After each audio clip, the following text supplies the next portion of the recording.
এই সবার অবস্থান দেখে আমার তো মনে হচ্ছে যে এবারে বিচারের বাণী নিভৃতে কাঁদবে না, আমরা বিচার পাবই। কাল দেবী পক্ষের শুরু, কিন্তু আমাদের দেবী, আমাদের দুর্গা এবছর আগেই বিসর্জন হয়ে গেছে। দেবী পৃথিবীতে আসেন অসুরকে বধ করতে, আজ আমার দেবী বধ হয়েছে অসুররা রাস্তায়। কিন্তু আমি বিশ্বাস করি যে সেই অসুরও একদিন বধ হবেই।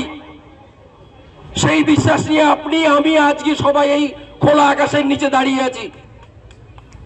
আগামী এই প্রজন্ম যারা ছোট ছোট বাচ্চারা সামনে আছে তাদের কি বলবো? আজ থেকে কিছুদিন পরে তারাই আমাদের প্রশ্ন করবে যে 2024 সালের এই সময় তোমরা কি করেছিলে। আমাদের প্রজন্ম তোমাদের কাছে প্রশ্ন করছে। তোমরা যদি সে সময়ে ঘর থেকে বেরিয়ে এসে এই সংগ্রামকে রাস্তা পর্যন্ত নিয়ে এসছো, তার শেষ প্রান্তে পৌঁছে দিতে পেরেছ, তবেই তোমার আজকে লড়াই সার্থক। না হলে এই নতুন প্রজন্মের কাছে আমাদের বলার কিছু থাকবে না।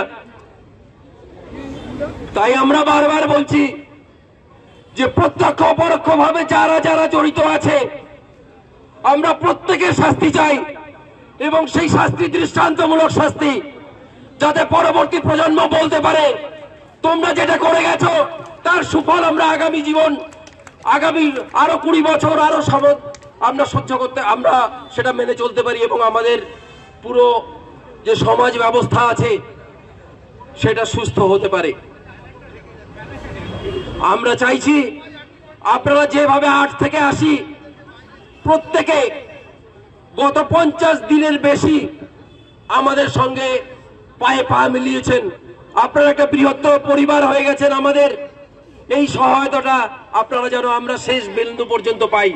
যতদিন না আমরা এর জাস্টিস পাচ্ছি ততদিন আপনাদের এই সহায়তাটা আমরা পরিবারের তরফ থেকে আপনাদের কাছে, সাধারণ নাগরিকের কাছে আমরা কামনা করি।